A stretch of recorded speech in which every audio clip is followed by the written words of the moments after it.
So for those of you who have just arrived, so I'll just quickly re-explain before we dive in. So what we're doing is, it's one of our regular sessions. We do these fortnightly with our inner circle group, the people who I'm coaching to get into medicine. But today we've opened one up to the public, and it's going to be a general guide on how to get into medical school, the journey to application, and how to nail each step. And then for each step, this is meant to be kind of more of a superficial one. Like I say, in my inner circle ones, I go a lot deeper, but here I'm just going to point you and signpost you in the right direction to give you everything that you need to hopefully go away and do it yourself. And then if you want, then you can have a look about joining the inner circle, and I can talk about that later. But okay, so let's dive in. I will share my screen to start. So let's have a look. Right, let me show you this. So these are the questions that we were asking before. So those are all in the chat. So this is how to stand out when applying to medical school. And so we'll talk about the journey to medicine. And I know you're wondering, why the hell is a MasterChef symbol, and what the hell has that got to do with applying to medicine? Well, in lockdown, I have been watching nothing but MasterChef, and you would expect by now that I'd be able to know how to cook a frangipane tart or some of the fancy stuff that they cook on there. But no, I have just watched it, and I'm a great armchair critic, but I haven't improved my cooking skills at all from this. However, what I realized was, when you think about medical school applications, it's a bit like the process of cooking a really fancy dish, because really all you have is a few things. So you have a few ingredients, then you have to prepare those ingredients, then you have to present it, and then you have to know who to serve it to. So the reason I use this analogy, because the ingredients are actually very few. So when we look at ingredients, we have just a few things, and really I put them under 4 main categories. So those are attributes, and that comes under your grades and your personal traits. Now I'm going to go through each stage of these, and also each stage of the cooking process of your medical school application. But also I'm going to look at each of these bits individually and how to optimize those, okay? So I kind of made it into a nice little, I suppose not a great acronym, but AEAE. So A&E, if you have a really bad night, you've gone to A&E twice, maybe. But the main thing is, so first we look at the attributes. Do you have what it takes to get into medicine? And those are having the grades, whether that be as a postgrad, as a graduate applicant, or as a undergraduate, so applying straight from A levels. Then the second thing that we need to look at is exposure. Now, that is your work experience. Do you know what it's like to be in the hospital environment? Have you got an understanding of what medicine is like? And that is essentially all that work experience is trying to get out of you. They want to see that you understand what the environment and what the job is like of medicine. And at the moment, this is an area that people are really struggling with. Obviously, because of COVID, no one can get in-person work experience. And this is one of the things that we talk about a lot in the inner circle of sharing experiences and what we can do to stand out, because it is very difficult at the moment, but there definitely are ways. Then the third thing is the aptitude test. Of course, everybody at the moment is starting to worry about the BMAT and the UCAT, and I'm going to talk a little bit about how we prepare for that and how we time those exams as well to optimize the outcome. And then finally, things that make us stand out. So that's the extracurricular stuff. So our achievements, our reading that we've done towards the job, anything that we have to kind of set ourselves apart from the crowd. Okay, so the thing is, these are the ingredients. These are the things that we're going to put in our personal statements, in our talk about an interview. These are the basic things that we're going to put, and there are definitely a wide spanning variety of things that you can do within some of those categories.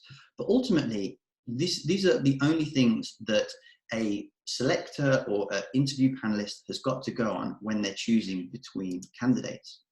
So before we kind of present our dish, we have to start doing the preparation work. And this is the phase that we're in now. And also, I would argue, the most important phase, because that involves all our exposure. So we need to start getting our work experience now in the form of shadowing, paid work, volunteering.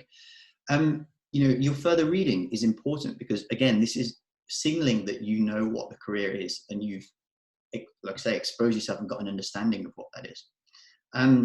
It's about doing the work now to get the grades, whether that be A levels, whether that be a degree, all the way up to master's and PhD level if you're applying as a postgrad.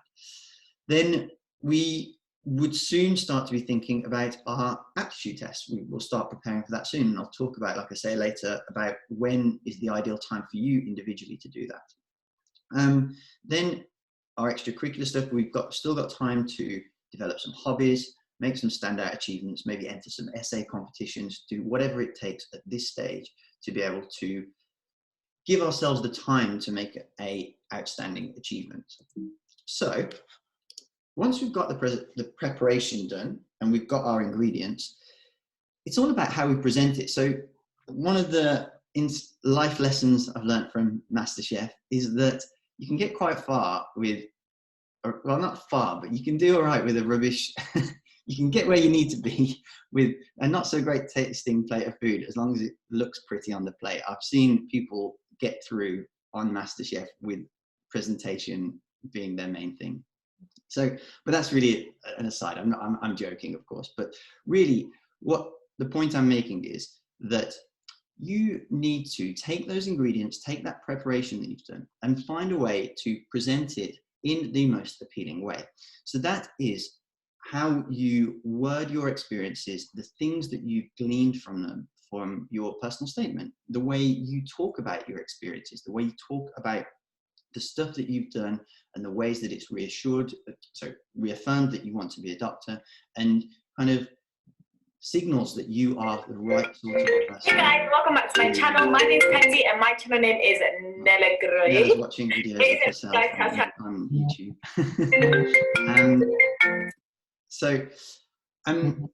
It's all about, so you can't have one without the other. And really going back to that MasterChef joke I said, you don't really get through to the next stage without having tasty food that's well presented. So you need to have the experience, but you also need to talk about it in a way that shows that you've understood and that you've gained experience from it, and you've reflected on it and actually taken what you need to take away to show that you would make a great doctor, or you have the traits to be a doctor, or you've seen the things or know enough about the career to be sure that it's the right career for you. Okay. And then finally, you might have the best ingredients, or maybe not the best ingredients, but you might have certain ingredients. You might have prepared them well and presented them nicely, but some people might not like it. So for example, I am not a fan of blue cheese. So no matter what dish you prepared for me, with those ingredients, those are the ingredients that you have. If you put them in a dish, no matter how you did them, I wouldn't like it, okay?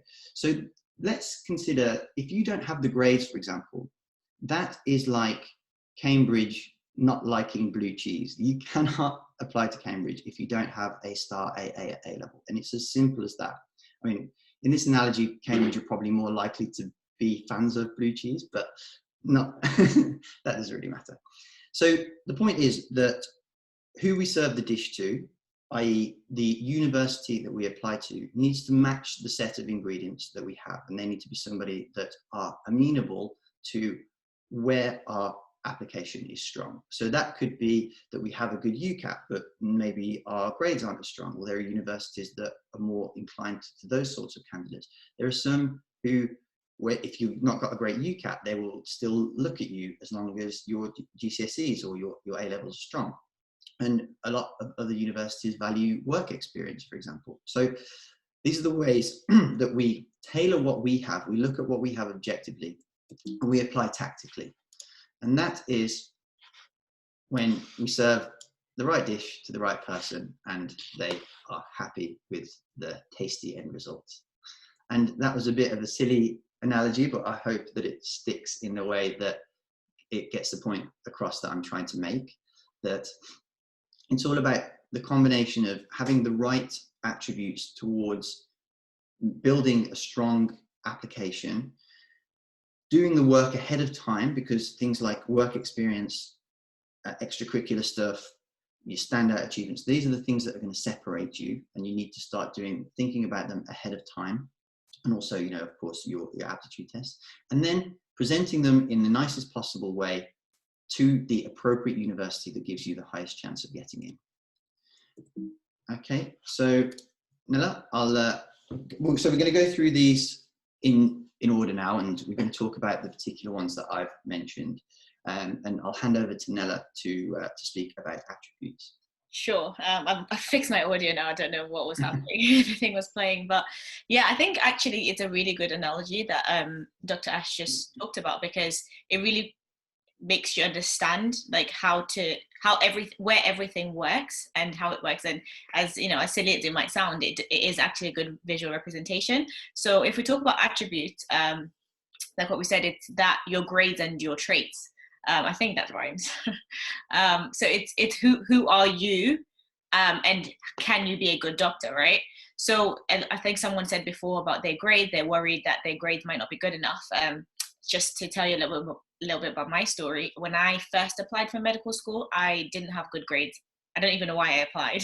I had 2 B's and a C, and even though there is some medical schools now do take B's, but not a lot, and you'd have to have an outstanding application in other areas. But your grades are very important, and they're important because that's what shows if you actually have the capacity to learn the things that you're going to learn in medical school, because medical school is difficult. And I don't know if Dr. Asher agrees, but I actually found my A-levels content-wise so much more difficult than I did medical school. And that was because I know it's crazy. That was because for me it was a big jump from GCSEs to A levels. It was a huge jump. So I was just like, whoa. But when I got to medical school, I don't know if it's how my brain works. Things were themes, and they were, it's a lot of content to remember. But I found that the actual content, the intricacies of the content weren't as difficult for me as A levels. But now when I go back to look at my A levels, I just think, no, that was so easy. But it's only in hindsight. So your grades are very important. And I don't know if some of you said that you're applying this year, so you're in A levels, but if there happens to be some people who might be in GCSEs that are watching this, what you pick also for your GCSEs will set you up to what you do in A levels. So that's also important. And then also your personal traits. So these traits are not necessarily personal as in, oh, I'm fun and I'm friendly, that kind of things. It's to do with showing that you are going to be a good doctor. And the GMC is very good with this, because they've told us what the duties of a doctors are, and also what that entails and what kind of things that they're looking for from you. So I would say, just become best friends with the GMC website, because this will really help you to understand a lot of the things that they're looking for. So your traits, like what is outlined in the GMC, the good medical practice, like the one that you can see on the screen, talks about a lot of things, but it's things like your communication skills. It's things like your ability to be safe, are you practicing in a safe way. It's things to do with how trustworthy you are. It's things to do with your actual knowledge, your skills, and we'll talk about it later in the personal statement. But the whole point is to try and show that you have these traits through the things that you have done, and also your grades. And those two things go together. So sometimes, I know when I first applied, again, I didn't have any information or any knowledge before, but as good as it is that you are a friendly person, it's not something you need to put on your personal statement that, oh, I'm very friendly, because you don't have to word it like that. You word it in a way that shows that those traits are being highlighted. So it's understanding that that's the first thing that should be the basic thing. showing that you've got the traits to become a good doctor and also having those good grades. Those two things are the fundamentals, and then you build on that with the other things. Yeah, do you have anything else to? Yeah, no, I completely agree. And I'd recommend that when you are trying to present yourself as the kind of person who would make a good doctor, just have a read of the good medical practice guidelines. And they will literally, as you're reading them, they literally tell you what they want to see in a doctor. And the GMC regulates the medical schools, and they tell them the kind of people that they want them to recruit. So this document will essentially tell you everything that you need to demonstrate and need to be as a person to make the kind of person that would make a good doctor. Yeah, and even now I look at this sometimes, even as a medical student, as a final year medical student, applying for jobs and all these things, I still look at this because this is what you need. You don't just need it for applying to medical school, you're going to need this in practice. So it's actually essential to know, and it's essential to understand, because you need to know what you need to be. So it's definitely important. Yeah, exactly. It's a constant source of referral. And I used to read it. I read it before I started my very first job as a doctor. Yeah, definitely. And the other thing I would say about grades is that grades is one of those, it's probably one of the least negotiable things. So if you get an offer for AAA at university and you get AAB, it's very unlikely that it does happen, but it's unlikely that they will budge on that, because the competition is so fierce that, there's a lot of people who they didn't offer a place who did get AAA or higher, and are willing to take your place. So the thing, and I don't say that to stress you guys out, but I want you to realize that when it comes to medical school, the margins are quite fine, and you really need to do whatever it takes to make sure that you get the grades. So if that means, if you can afford it, getting a tutor, it's a good investment. When I did my A-levels, I did physics, and I actually really enjoyed physics, and I felt like I was quite good at it, but I think I was getting a B. And, I needed an A to get into medical school. So, what do you do? Well, I did what I had to do and got a tutor, and I think it was back then, it was £20 a week. What is that worth at the end of the day? Would I go back and say, oh, I wish I would have saved that money? I think if you can afford it, and if you are able to, then you've got to really do whatever it takes and put in the extra work to kind of make sure that you get the grades that you need. Because like I say, it's probably the least negotiable thing of the entire process. Yeah.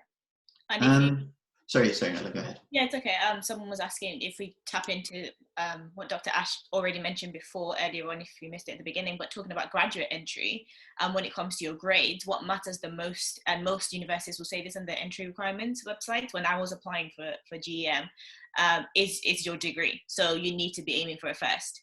I know some people who got in with a 2-1, but again, it's the same thing that Dr. Ash just said. It's just as non-negotiable as A-levels are for getting those high grades. So it's getting that first, and making sure that is the strongest thing that you have, because everyone who's going to applying has a first. So that's the equivalent to those AAAs of A-levels. So yeah, that's what I would say for GEM. Yeah, in my experience, people do get in with a 2-1. A first makes it easier for you, of course, but a 2-1. So when I was at uni myself, and I had mates who were applying to medical school, I know that a lot of them were offered 2-1.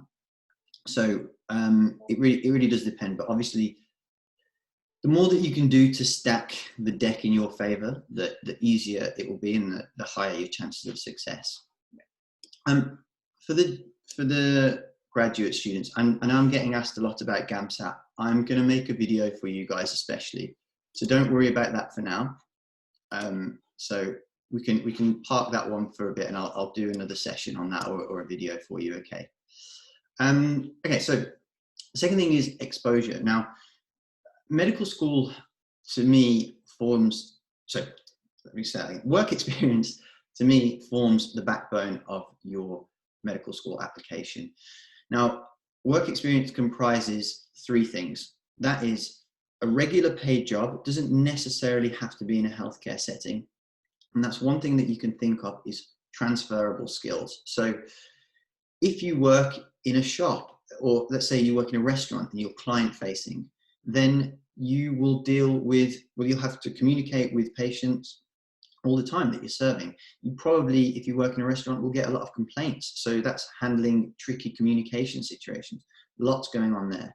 If you work in a shop, you have to handle money. You know, honesty and probity are a really important trait required of a doctor. That is, you know, how more trustworthy can you be to handle somebody else's money, especially if you work in a small business.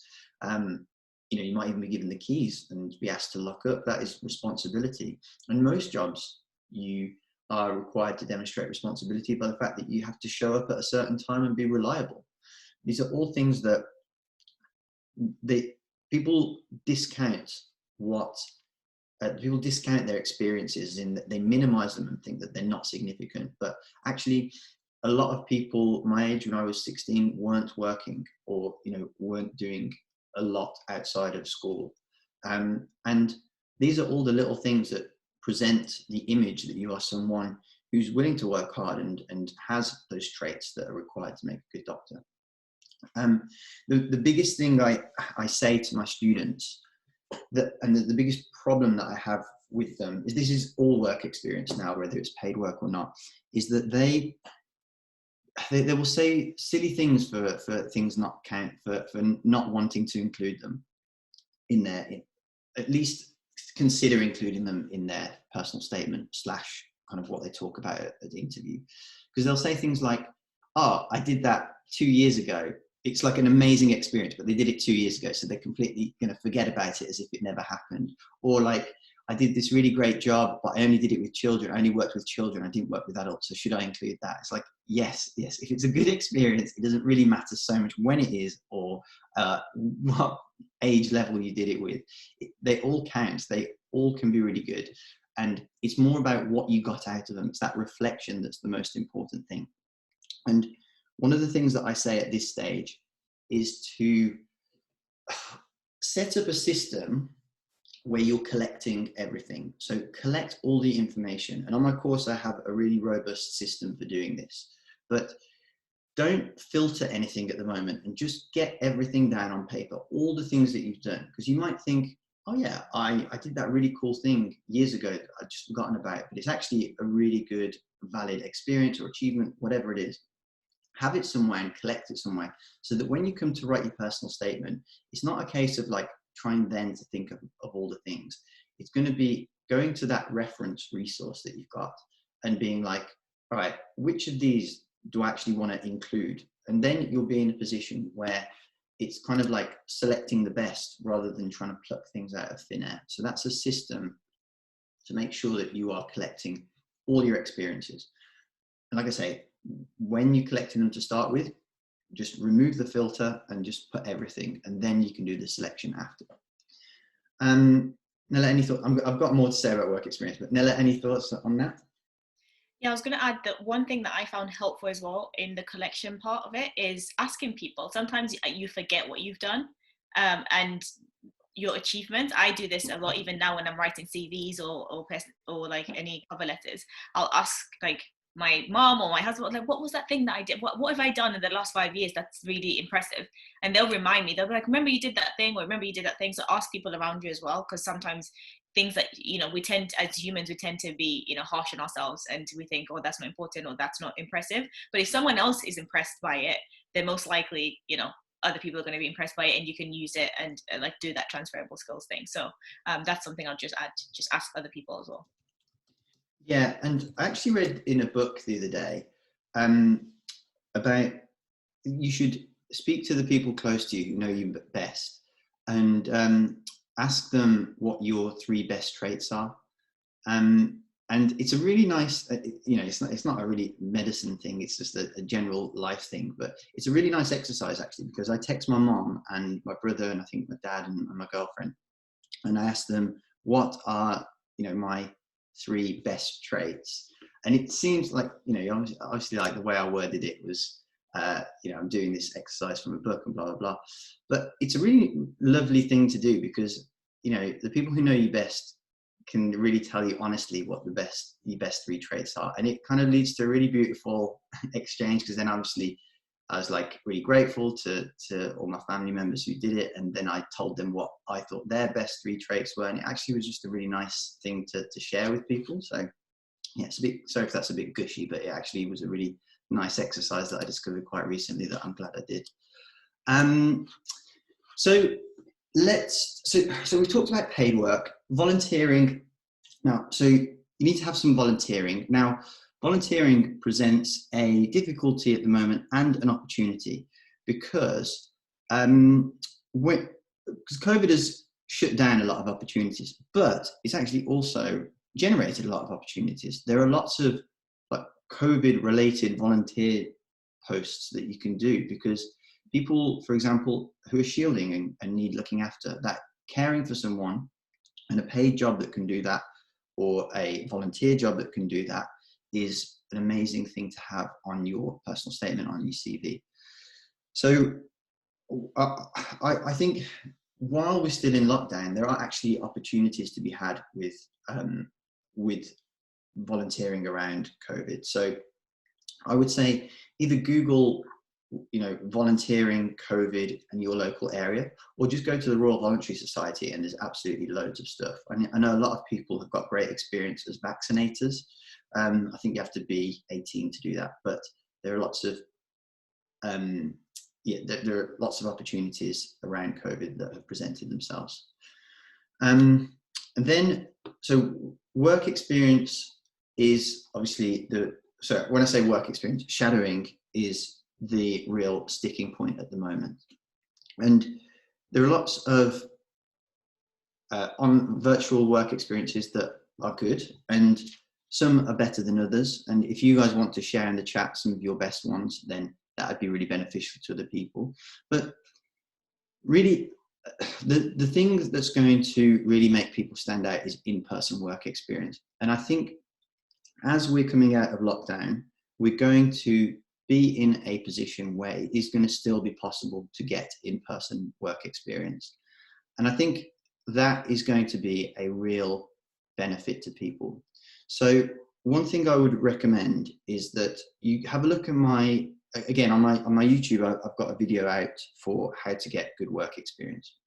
So I would have the bases loaded, ready with that, with this, it's called the 7 steps to getting work experience.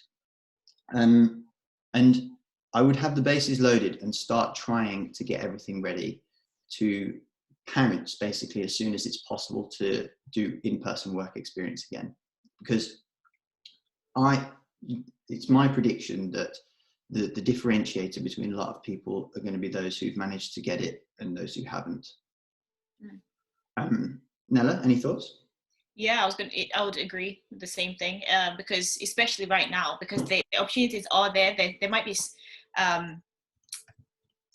scarce, or they might be hard to get, but they are there. And like what you said, they will be the differentiator, whether people are willing to go out of their way and get that experience or not. Of course, you will have experience that you have been doing even from before, but it's already been a year since COVID. So I think it's thinking outside the box as well of other things that you don't have to wait for a foundation program like a charity or whatever to help with volunteering. You could volunteer in your neighborhood. You could go and go see people around your community that need help. Like, you go out of your way, so you don't have to wait in terms of like voluntary work, not in a clinical setting but outside of a clinical setting. So I'll say think outside the box as well, so that you can try and get as much as possible that you can, you know, transfer and things like that. And yeah, absolutely. There was one more thing I was going to say about work experience, which I'll come back to because it has slipped my mind. Okay, so other than that, we have the aptitude tests. Now, I think with the aptitude test, people get really stressed out about the aptitude test. And for the grad meds, like I say, I'll do a GAMSAT separate video soon. I'll make one for you. But with regard to the UCAT and the BMAT, especially the UCAT, people do worry about it, and I think work themselves into a point of diminishing returns sometimes, because what I want you to consider the UCAT as is a performance, and I consider it a bit like sprint training or sprinting. If you're a 100-meter sprinter, what you don't do is sprint every day for 5 hours non-stop, because that would be ridiculous. You would just burn out, and your time, your 100-meter time, would get worse as the day went on. And that's not the aim of it. The aim is to be at a level where you're performing consistently and on demand, right? So how would you train if you're a sprinter? Well, you do short bursts and then long recoveries, and then do that as many times as you can that makes sense before you meet that point of what they call diminishing returns. And that point of diminishing returns is where more effort doesn't necessarily equal more output. And actually, some people, when they are practicing too much for the UCAT, imagine it's a onslaught on the senses. You're being tested on your verbal skills, your logic, your numeracy skills, all those things against the clock really, really fast. So you probably do well for the first couple of hours, maybe even 3 hours of testing. But there comes a certain point where you'll be tired and you'll be performing, and your performance isn't as high. So it feels like the more they're doing, the worse they're getting. But it's just typically because they've kind of burnt themselves out.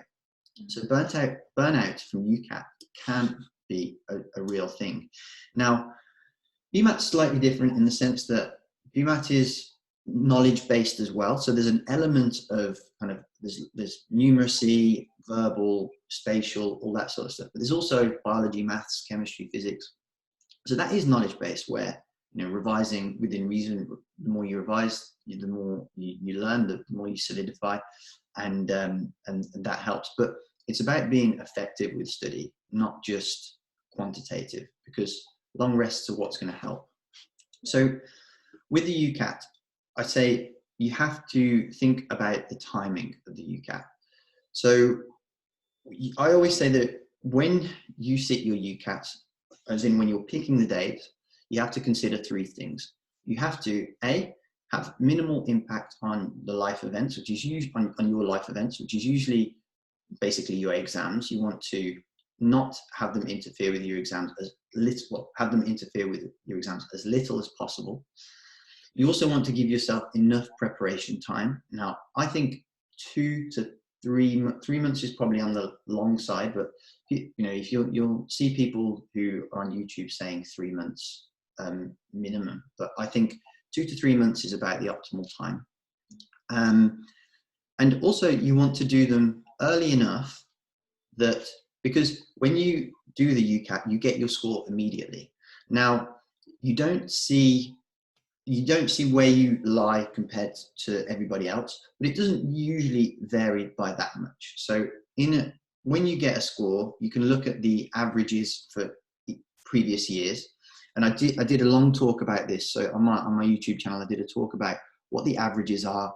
So you can gauge roughly where your score is. So you'll know, and again, on that video, I have the deciles by year. So, if you got 2,400, where would that put you? That would probably put you in about the 8th decile, or the 80th decile. 80th percentile, 8th decile. So that would put you, in the bottom end one year. And then you can see, based on how you scored, where roughly you are. And if you do it early enough, that gives you time to rethink your application. Remember, we were talking about tactical application. And if you give yourself enough time, you can, A, consider what universities you're going to apply to, but more importantly, you can consider if you want to sit the BMAT as a kind of plan B. And some people are more suited to the BMAT than the UCAT. So it is something worth considering for people. And then in terms of preparation, I would say, so there are 2 phases of your revision for UCAT. So the first one is learning how to do the questions. So I have an online course that, I'm just releasing the 2021 course in the next couple of weeks now. And that goes through all the types of questions that come up and how to answer them. And at first, you just need to learn those techniques. So you need to learn how to, when this sort of question comes up, how you do it. What's the most efficient way? And remember that this is a time-pressured exam. That's the most crucial element of it. That the reason that people don't score well is because people don't finish it. So you need to learn how to be efficient and accurate at the same time. So firstly, the first bit is learning technique. So that is just getting through the material and learning how to do it. But after that, it's all about practice. So you need to do practice questions and get good at doing the questions under pressure. So that's when I say you should simulate the test as much as possible. So practice it on a computer, because you'll be doing it on a computer. I would recommend Bedify, and those guys, I've actually, for the inner circle, I've got a discount for you guys that you can use, because we just got a deal with the Medify people to get quite a big discount. Practice on a computer, that's really, really important. Because we want to simulate the test as much as possible. We want to mimic the time pressure. We want to mimic doing it on a screen. It's very different to doing it on a piece of paper in a book. And we want to prepare for that performance. Like I say, I would consider this more of a performance than a knowledge-based test. And we want to get ourselves as ready as we can for that. And remember, that is because it's a sprint, because it's intense, because it's time pressured. That is why we get tired from it and we don't want to overdo it. So preparing intelligently and giving yourself lots of breaks and not overdoing it is the key to sustaining that practice. Nella, any thoughts? Yeah, that was really good. I think for me, what I would advise as well, and something that I did wrong the first time and right the second time, what Dr. Ash just said and mentioned, the idea of being clever about how you do it. So the first time I did it wrong in that, I don't know if there is a way to do it wrong, but I did do it wrong in that I started practicing before I understood.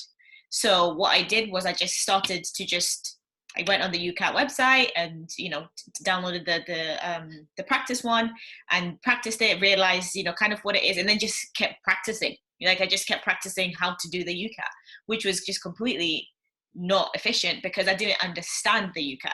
So I would say that you need to understand how it works and what it's asking from you. And that's, people are asking, can you give tips? I don't think there is such thing as quick tips for something like the UCAT. You have to actually understand how the exam is set up and what it wants to get from you. So it's, whether you're paying for a course to help you to do that, or whether you're learning from books, whatever it is, knowing the strategies of how to tackle the UCAT is the most important thing first before you start practicing. Because if you just practice with no prior knowledge, you end up just practicing wrong. And then you're going to get jaded because you're going to think, I'm so rubbish at this.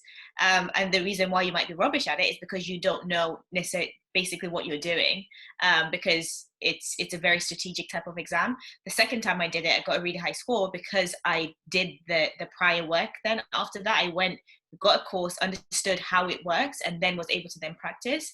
And another thing that Dr. Ash said that is very important is if you keep practicing and you're practicing wrong, you're going to do the exact same thing in the exam. You're going to end up in the actual live one. You're going to end up, you're basically simulating, and your simulation is going to be the exact same most of the time to the actual thing. So I would say that don't just practice before you understand and then practice. And I also agree with the 3-month thing. I don't think you need more than 3 months because you will get burnt out. I think 1 to 3 months is enough. I think 1 is maybe pushing it, so maybe let's just stick with 2, maybe in the middle. But so I wouldn't go like a year of practicing the UCAT. I think once you get it, you understand it after like a few months. So that's what I would say. Yeah, meet me in the middle at 2 months. But yeah, no, I agree. And yeah, just learning proper technique. So yeah, don't worry, I've got like I said, I've got the 2021 version of the course coming out very soon. So that will give you proper technique for literally every type of question that comes out. Yeah. Oh, and another thing I was going to add as well is you mentioned something. You said some people might be better suited at the BMAT, and I think that's something that people overlook, like to really actually decide which one you want to take, because I know that most medical schools expect the UCAT, if not, oh yeah, no, most of them, not all of them. Some don't have any entrance exam, but sometimes some people are better suited at the BMAT, and then you might realize, you know what, even after I've tried, I'm just better at this one, and maybe you just want to apply to BMAT only, or just none entrance exams. Obviously that really narrows down your choices, and that wouldn't be my first choice, but understand as well how you work, and sometimes you don't want to end up doing both if you can help it. So that's something that I would say, like, if you can help it by trying to mix it up with and not doing one or the other, or none, then yeah, try that. So think about it as well strategically. Cool. Questions in the chat of when we're going to end, probably about 8:30, because we'll do a bit of Q&A after, and might give you guys the chance to do some breakout rooms as well. That usually helps when people can talk to one another.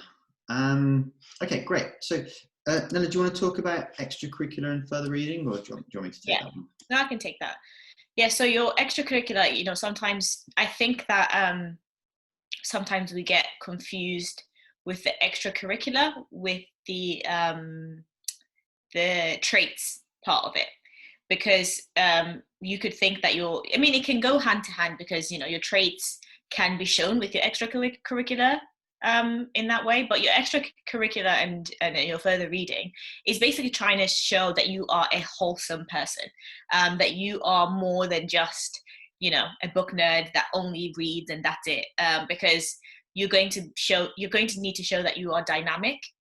So this kind of just goes into kind of like your sports, your hobbies, your passions, your things like that on the side, outside of medicine or outside of school. What are you like? What else do you do, and what's interesting? And I think that this is the chance a lot of the time, especially in the personal statement, to kind of stand out in a very small part of the personal statement, because you could show something that's very different that other people wouldn't have done, because like what we were talking about, for the most part, everyone's going to have work experience, and you're going to have a very similar type of personal statements, and what makes them the same is because most people do the same thing. The only thing that will probably differentiate them is how you write them, but the one thing that makes you is who you are, your hobbies, and what you do outside of medicine. And yeah, you're trying to show that you can do more, and this is important because as a doctor or even as a medical student, the reason why this is important is because you're going to need it. You're going to need something outside of medicine, because medicine can be very consuming, both mentally, physically, everything. So you need to be able to adapt and show that you are more. So extracurricular activities, I would say, is, like I said before, things like your sports. What sports do you do? Do you play instruments? And did you do something completely interesting, like, I don't know, skydiving, for something that you can show that is outside of the norm? Because most people, will have played an instrument as well, and will do a team sport. And not only are you trying to show that you're more and you're wholesome, but also doing that, like what we said before, that transferable skills. Like if you're part of a team, then you understand team working, and it goes back into the trades thing and who you are as a doctor, or who you're going to be as a doctor, because you understand teamwork, because you were a team member, or you are a leader, or you show commitment to something because you've been playing violin since you were 5, and now 10, 15 years later, you're still playing it, showing that you can be committed to something for a long time, which goes into medicine, because medicine is a lifelong vocation. Or maybe you constantly have to relearn how to do new music, I don't know, in violin, which transfers into medicine being a dynamic and constantly changing and evolving career. So it's things like that you can show those transferable skills with as well. And then the further reading aspect of it, I would say, is just keeping up to date with medicine, and what's happening in the world. So, for example, a lot of you should be aware about, what's happening with the vaccine. How does it work? Why are people apprehensive? The medical aspect of it, things like that you should constantly be learning, but also knowing things that again, it's all about standing out, right? Knowing things that other people might not know about certain things, or being involved in research work, especially if you're doing graduate entry as well. Things like being published and having like research that you're ongoing, that you're doing. So this is your chance to basically stand out, like I said before, but also show that you are committed. You're committed to medicine in the further reading. So it can be things like what Ash has on the screen, like actual journals and health websites, but also just books. Just read books. And two of my favorite books are medical books that are kind of realistic but not, but you guys probably already know about them and have already read them. But it's This Is Going to Hurt, one of my favorite medical books. It's by, I can't remember his name, he was a junior doctor in the UK and then he quit. Adam Kay. Sorry? Adam Kay. Adam Kay, that's the one. I read it, I listened to it on audiobook. It's fantastic. So, and that is actually a very realistic book about, you know, the challenges of being a junior doctor and things like that. And then you can also read something more, you know, that's more, you know, breathy, like When Breath Becomes Air is another really good book from a surgeon in America, and how I think he had cancer, and then his perspective is from the patient point of view. So read other things, basically, not just journals and things, but also things from a medical perspective.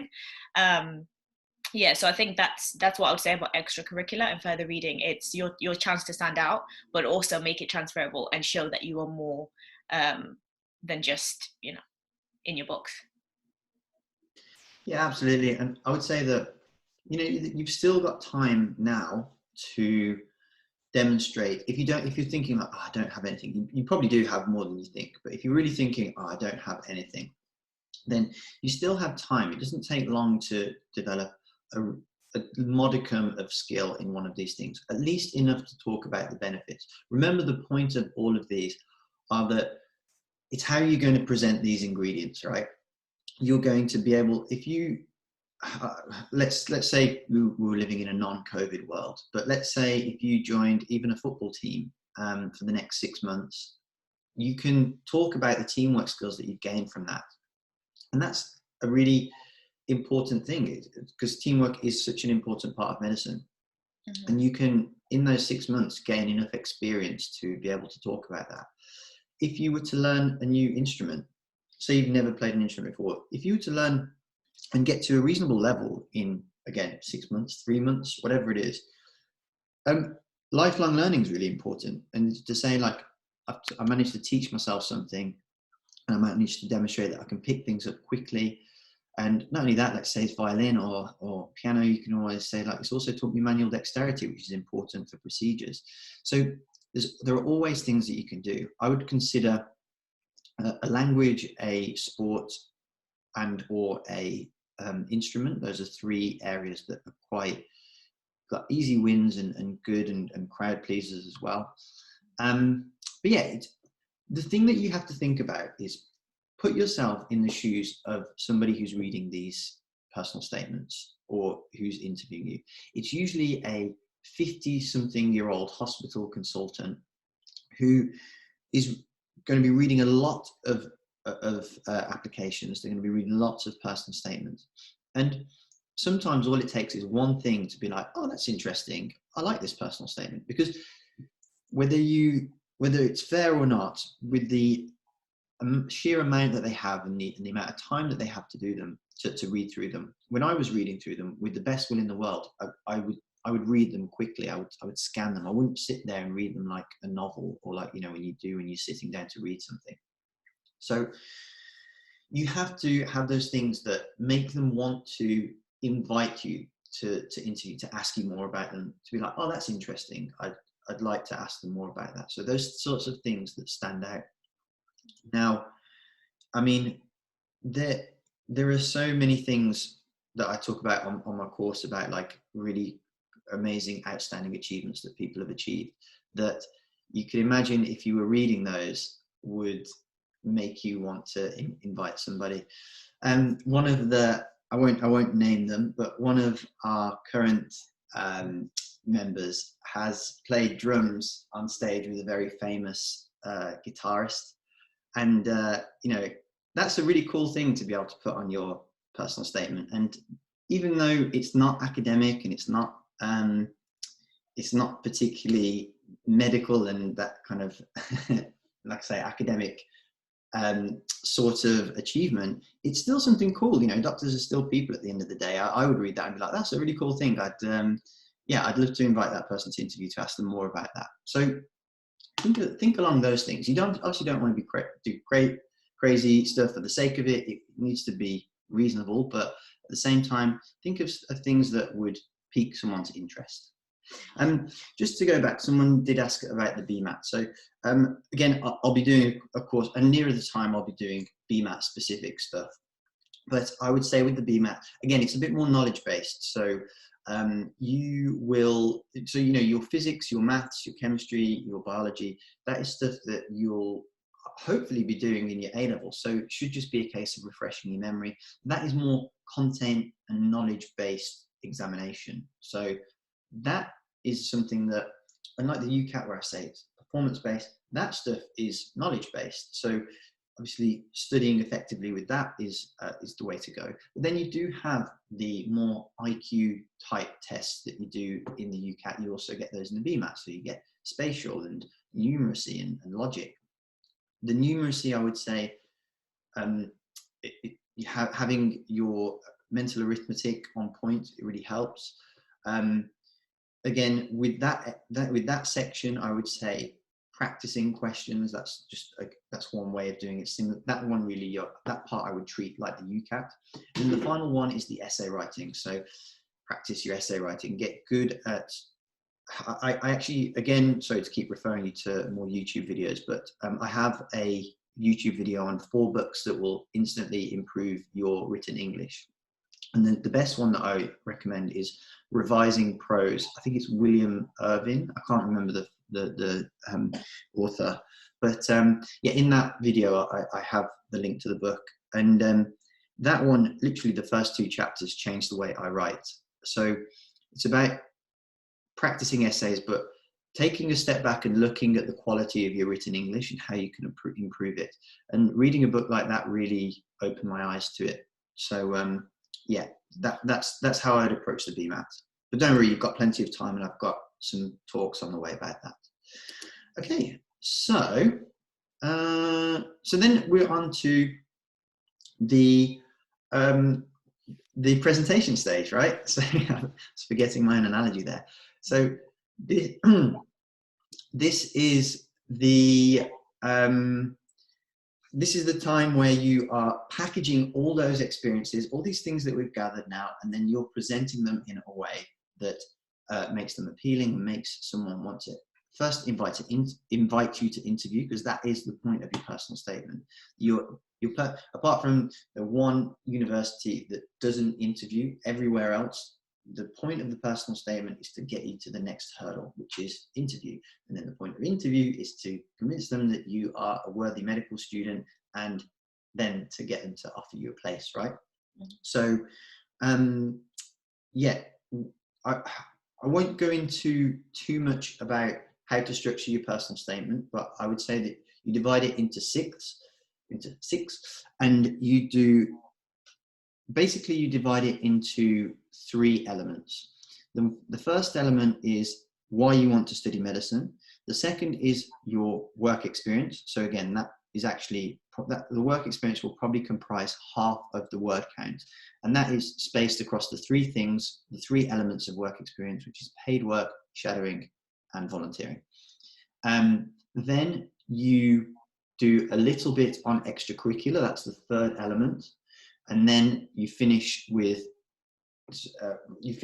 why you want to study medicine again. So that's why I say 6th. So it's a 6th on why medicine, 3/6 on work experience divided into those 3 subcategories, a 6th on extracurricular, and then a final 6th on how on why you want to study medicine again. And that's not a hard rule. That is just a rough guideline with how to structure it and how to break up your word count. Now, it doesn't have to be strict. You don't have to do I think it's 4,700 characters off the top of my head. You don't have to split that evenly into 6. They can spill into each other a bit. Sometimes people have more experience in one area, and they'll want to and they'll want to beef that out at the expense of something that they've got less experience in. That's absolutely fine. And typically, although I say 6 for ease of explanation, your extracurricular stuff typically ends up being more like a quarter, where you're borrowing words from the other sections. But that is just a rough guide to help. And again, I will be doing, and I think I have a webinar like this on my YouTube, but I'll be doing some more personal statement live stuff, so we can answer some questions for you as well. And then interviews. Interviews is a whole thing that we need to prepare for, and really I would leave preparing for interviews until the point where you've submitted your application. That is when you can forget, take a breath from all the stuff that you've done and turn away from that now to start focusing on interviews. So I won't go into interviews too much, but all I will say with interviews is there is a lot of material to cover. Get a comprehensive resource. Again, I have an online course, but just get anything where you can prepare yourself for the kind of questions that are coming up, because the trick to interviews is to be prepared but not rehearsed, because the things that will throw you are not having thought of how you would answer a question before. Once you've heard the question and just thought of an answer and then kind of tweaked the answer to make it the best it can be, that is when you will be able to answer questions off the cuff, or when they're worded slightly differently to the ones that you've rehearsed, which is why it's important not to be rehearsed, but practiced. And then when they ask you something that you've kind of talked about before in your preparation, you can reframe it in the context of the question that they're asking, but deliver a strong answer, because the kind of thought behind it and the sentiment behind your answer is already something that you've thought about and kind of worded and formulated in your mind already. Nella, I've spoke for a while now. You got anything you want to add to that? Yeah, I'll just say about the personal statement as well. It's good to have that structure in your mind like that, because as much as it's not strict, it helps you so that, one, you don't miss anything out, but also it gives you a general guide on how to do it. And I would say also the most important thing, well, it's not the most important thing, but one of is those first and sixth, like the first sentence and your last sentence. So I think that those are quite important, because that's what introduces you to that person. And like what Dr. Ash said, most of the time, well, I won't say most of the time, but a lot of the time, people are not doing, a detailed analysis of your personal statement unless it stands out. Then maybe someone will go and be like, oh, okay, that was interesting. Then they might go back and read it, in more detail. So they will just read, naturally. It's like naturally when you're reading a book, unless you're really interested in that book, you might skim through, or you might read the first sentence, see what that book is about. When you pick up a book in W.H. Smith, think about it that way. And you want to see what it's about, you read the back, and you might read the first sentence, and you might want to read the end or whatever. So it's the same thing. So you want to grab attention straight away. So that first sentence and the last sentence is important, because the last sentence is the last impression that they're going to have on you, which is the last thing they're going to think of you when they put the personal statement down. And that first part is the entry to who you are. So I'd say that those two are quite important as well, in the personal statement, and having that general structure in your mind will really help you so that you don't miss anything out. And you will realize, as most of you may have started to write your personal statement, it's really short. Like what Dr. Ash said, it's 4,700, it's like 500 words I think altogether. So it's an A4 page, so you really don't have a lot of space, so you really have to be prepared before.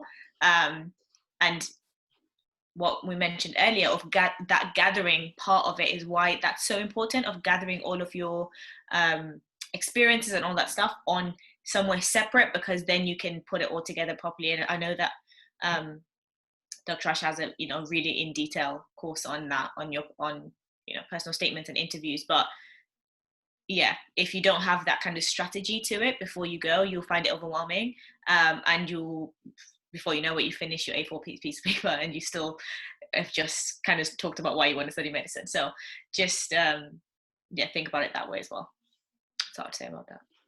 Yeah, being succinct is key. And one of the formats that I would always recommend to follow for actually both how you word things when you speak them at interview and how you write them down on your personal statement is the what you did, what you learned, and then link it back to why it will make you a good doctor. And that could be a lesson that you learned, or why that lesson is important, what trait it strengthened in you, anything that will link back to being a good doctor. But that's what they want to see, that format, like that 3-step process.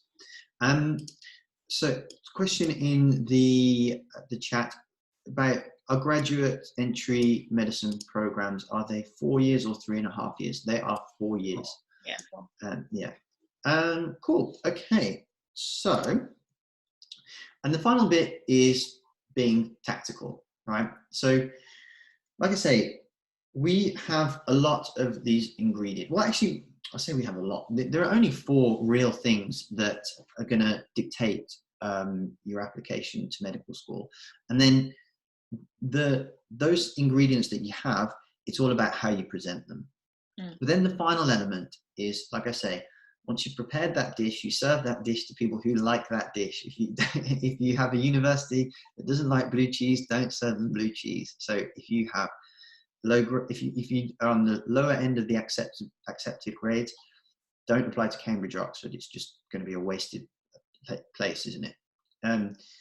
So you're essentially going to be presented with a few situations. You are going to be someone who is either high or low on their aptitude test. So there are universities that are a bit more lenient to low aptitude test scores. Then there are universities that want high GCSE scores. If you don't have great GCSEs, we'll rule those out, because it's going to be a waste of an application spot, most likely. Now, the best thing to do is, if you're not sure, is to call the university. I give loads of guidance on how, on what universities you should apply to tactically. But even my inner circle students who I do long sessions with and I get to know them quite personally, I don't know their life better than they do. Even, their family probably don't know their own situation quite as in depth as they do. No one's ever going to know your life as well as you do. So when you call the university, it's important that you call the university and tell them your situation, and they can say, yeah, you are somebody who would be eligible, you are someone who's likely to do well. They will tell you those things. So ask them specifically and do the work up front to make your life easier when it comes to the actual application cycle, because it will be a lot less stressful to know that you're applying to the most suited universities to you.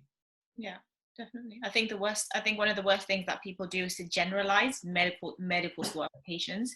I know that it's quite general in how you approach the application, but it really can be tailored to the university, and you should know the universities that you're applying to. You should really know in the ins and outs of their process,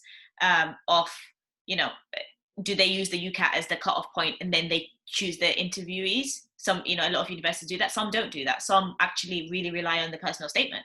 And some of the things you might not know exactly, but a lot of them will tell you what they do. So understand the universities that you're applying to. Like what Dr. Ash said, there's nothing worse than wasting a spot because you really want to somehow a miracle happen that you get into Cambridge, even though you know that you're predicted, an A and 2 Bs or something, I don't know, whatever. But it's understanding that and not generalizing, and don't ever underestimate just literally reading the entry requirements page of the uni. I know it sounds so like basic, but a lot of people don't do that.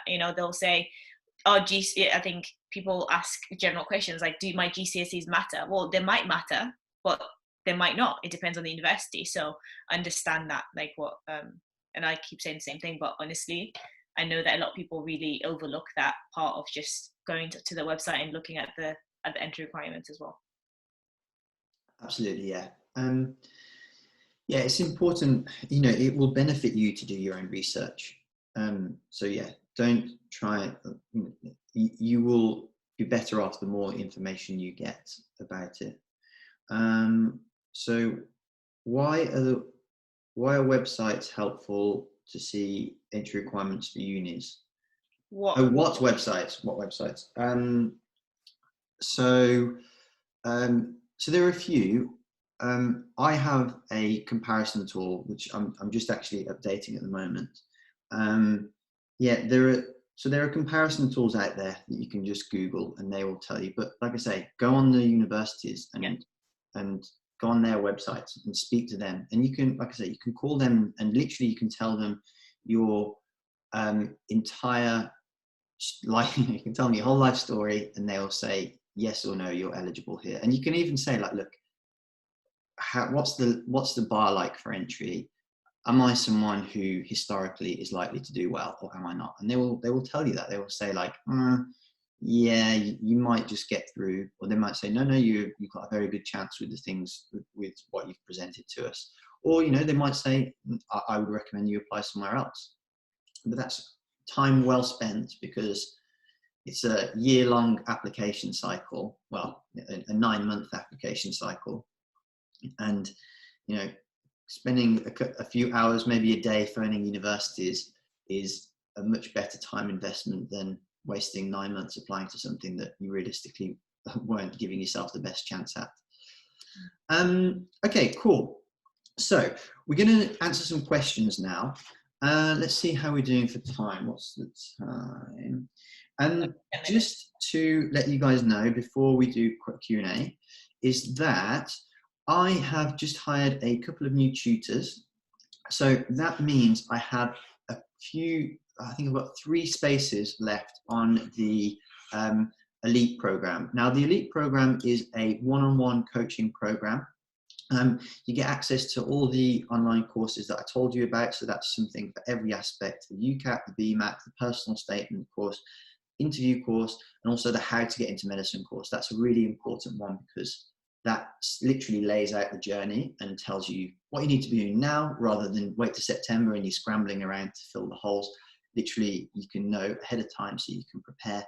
And like I say to all my students, the habits and the things that you start doing now accumulate and compound over time, so that when you get to September, the experiences have grown exponentially in some cases, so that, you know, your standard is really, really high.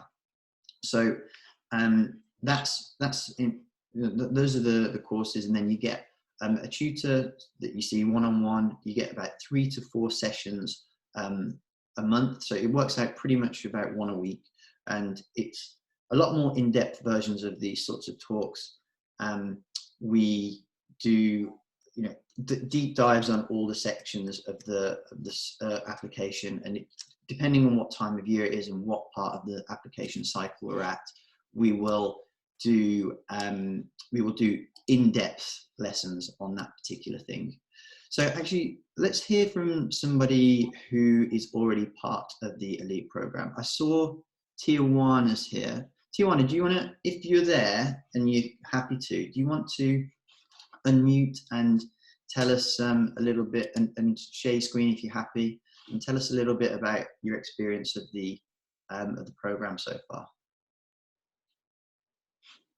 Can you hear me? Yeah, I can hear you. Okay. Hello. Okay. So my name's sorry. Hi. Hello. My name's Tijuana, and I'm applying for medicine this year. I joined the program probably a month ago, maybe 2 months ago. And ever since joining, I have felt so much more supported. Going into medicine and the application process, there are so many things that you need to do, but joining the program really highlighted to me the areas in which I need to focus on, and this will save so much time, and it just brings a lot of comfort to you, because I know from speaking to my friends who are doing medicine already, and to speaking to people who want to do medicine, one of the most common regrets is not knowing exactly what you should have been doing, or having the lack of guidance. What the Future Doc program can do is pinpoint exactly where you need to work on.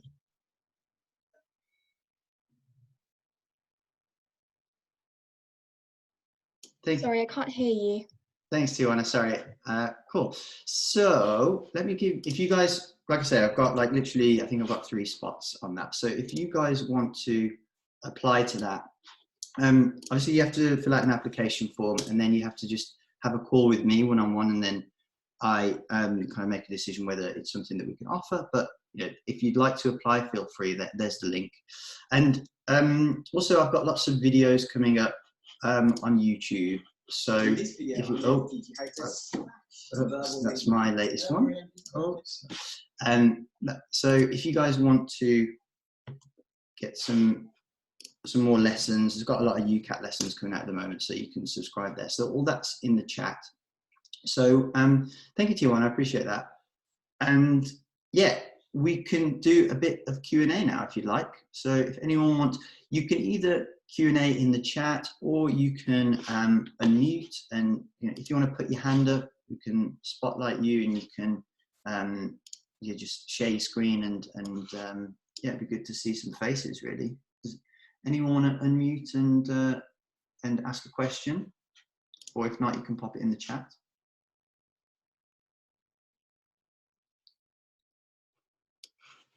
Anyone at all? Sorry, hi. Hi, who's that? I don't want to share my face. Yeah, no worries, that's fine. I wanted to ask, since the South African schooling system is different, Yeah. right? So how do you know whether you qualify or not? Because you guys use, I don't know, SAT or something like that, and we don't use that. And how do I know if I actually qualify? Yeah, good question. So usually it will depend on the university. Some are better than others, but I know, for example, Queen Mary and Imperial are really good at, they have literally a section for each country. So they will say, like, yeah, if you're South African, if you're from, you know, if you're from South Africa, if you're from Hong Kong, if you're from whatever, whatever country it is, they have a specific entry requirement for you. So they will tailor it to the grading system that you have in your country. But failing that, again, it goes back to what I said, call the university, have a chat to them, and ask them, because they will ask for equivalence, if they don't know your grades, if they don't know your system, which with the South African system is very likely that they do, yeah. But they will ask for your grades, and then they will go away and kind of like do their own research and conversions, and then come back to you and say, yeah, yes or no, you're eligible. Mm-hmm. Yeah, because I think in South Africa you do the matric, right? I think it's the baccalaureate. I don't know what you call it. I know that when some students that I help get into Lithuania apply, they literally just like Google the translation, like on Google it will tell you like what your points are in terms of A, B, C equivalent for A levels. And if you know that, if you know whether or not you have an A or a B or C, then you know what the entrance requirements are. So sometimes there is actually just pages. I don't know, I can't think of a specific website right now, but if you literally just Google like translation of, you know, your whatever your exam board is to A levels, there will be like pages. Or even if you use the Oxford or the Cambridge one that Dr. Ash just said, it will show you what that level is. Like, is this an A, is there a B? And usually it's the same for you know, the equivalence, because it's points based, and then they'll change it. So I'll just say that, and then that way you know what grades you have then. Yeah, perfect. Yeah, don't be afraid to get in touch with the universities. They are, honestly, they're very, very helpful. Yeah. Couple more questions. Hi, when is the next Inner Circle meeting? So that'll be next Wednesday. Normally it would have been today, but we did this kind of one-off session. So we're going to do the Inner Circle meeting next Wednesday. Then is there a big difference between the advanced program and the elite program? Yes, we're actually phasing out the advanced program. So the elite program as it is this year is new. It's a new version, and we've kind of decided that, because the advanced program was kind of, when we found that the elite program was having so much success, we kind of felt like it was silly to do anything other than that. So we kind of have phased that out now, and we are moving to just the elite program. And actually I've got a new website update coming in the next couple of weeks that's going to not have that on there anymore. So go ahead, Nella. Oh, it's okay. Is that, would talking to medical student be just as beneficial as talking to doctors? Yeah, absolutely. It's different. It's beneficial in different ways, because, for example, if you're talking to a consultant who you know, is in their 40s or something, they have not been in current medical school in 20-30 years. So it's understanding how you're basically understanding, you're asking for different questions. So if you're asking a medical student, you're asking about how medical school is, how you know, the workload, things like that. So your questions are going to be different, whereas talking to doctors is more understanding the actual environment and what it is like to be a doctor. So it's just as beneficial because it will help you to understand what it's like to be a medical student, but also medical students are the ones who have applied most recently. So they're going to know more about the application process and what they would advise, probably better than someone who is already a doctor, because it's been such a long time and things change sometimes. They don't change that often, but they can. So I think it's just as beneficial. Not one is better than the other. It just depends what you're asking for exactly. Yeah. And yeah, remember, so medical school and being a doctor are two different things, and you're applying to do both. You're applying to go to be a medical student, and then with the view to becoming a doctor for a much bigger proportion of your life. But you know, you have to do both. You have to get through medical school to be a doctor, and that's what they want to see.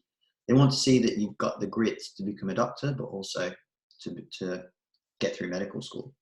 And yeah, I think, remember, the whole point of these conversations is to get a flavor for what medicine's like, and to let yourself know, or to reassure yourself that it's the right choice for you. And that's the whole point of it. So, you know, it's beneficial to speak to both.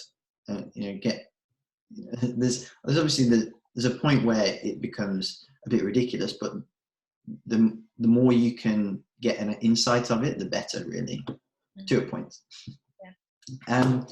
Cool. When you do the aptitude test, is there just one date you are given to do the test for the year? So you're only allowed to do the test once per cycle. This year, because of COVID, so I'll talk about the UCAT and then I'll talk about the BMAT. So the UCAT is, so the date that you can book your UCAT is the 28th of June.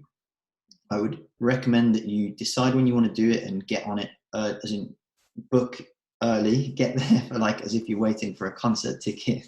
So probably won't sell out as quickly as a concert, but you know, and make sure you're there on time to get the date that you want.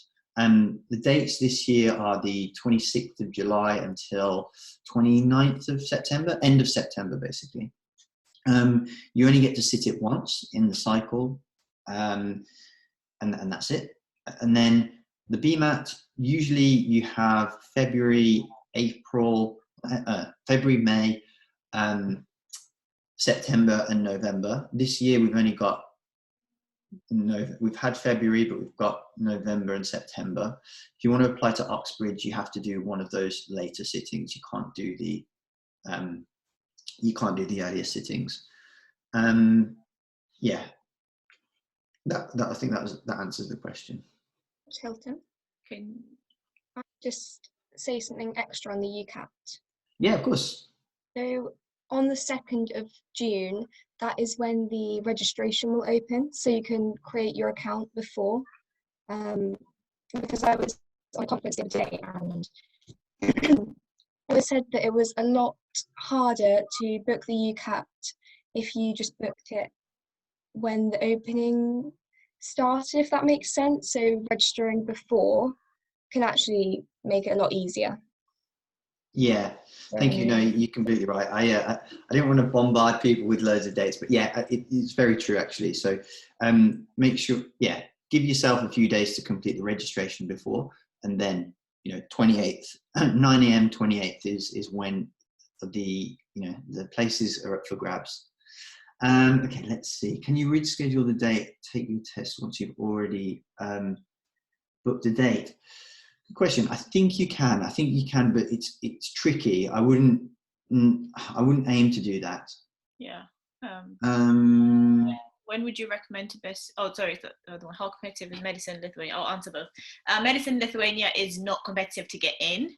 Not as now it's a little bit more competitive, but it's nowhere near as competitive as the UK. So you definitely have a higher chance of getting in Lithuania. I can help you to do that if you want that. And then when would you recommend to best sit the UCAT and how long? Okay, so I think we mentioned earlier before about the when to best sit. Use best sit when you are ready. So you have the 3 month, like you've got the 3 month period of being able to sit it, which from July to September.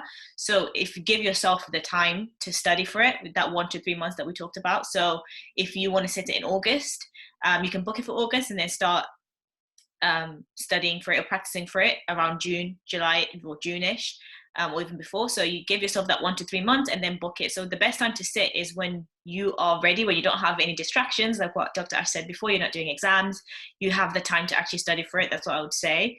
And yeah, how long? So you're going to say something? Yeah, no, I was just tackling the next question. So fees for Lithuania, I think you said they were about 10 grand a year, right? Yeah. Cool.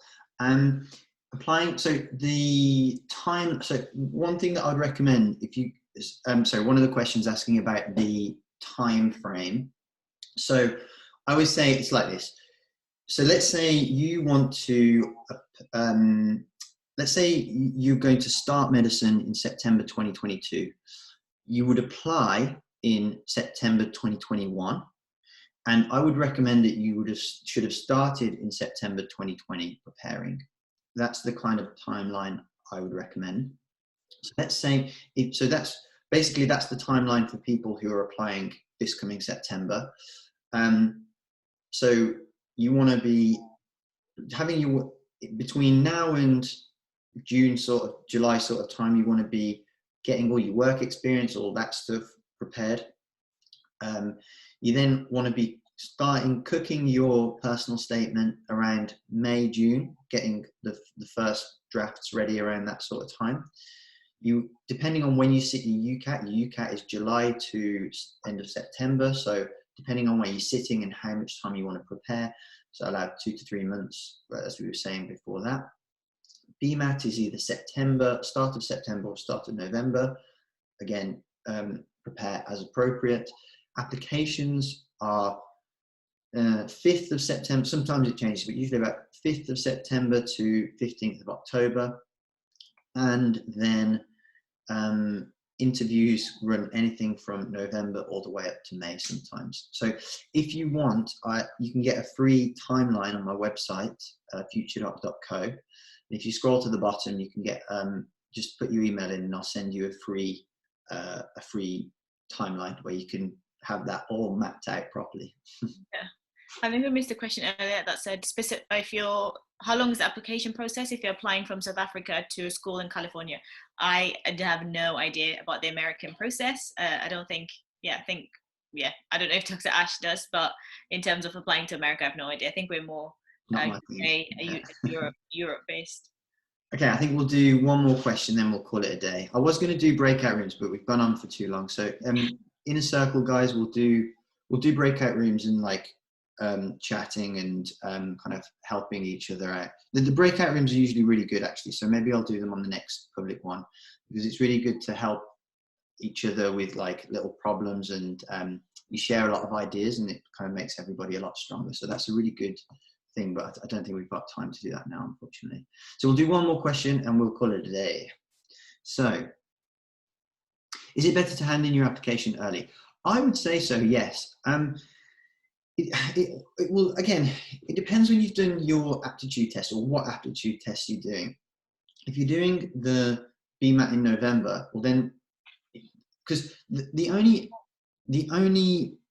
argument for not doing it early is that if you do your UCAT, you can, like I say, you can use that score to calibrate whether you need to rethink your university choices. That's the only kind of thing to consider. Other than that, yes, I would say as long as you've given yourself adequate time to prepare and enough time to do personal statement and enough time to prepare for your UCAT and all that sort of stuff, I think the sooner that you do it, the better, because the universities do pick them up as they come in and they will start issuing interviews earlier and get it, you can kind of get it's an anxiety provoking process, the waiting game. And I think you do minimize that by by getting your application in early. Agreed. Cool. So, so does your UCAT score affect your BMAT? Does your UCAT score affect your BMAT universities and vice versa? No, one doesn't affect the other.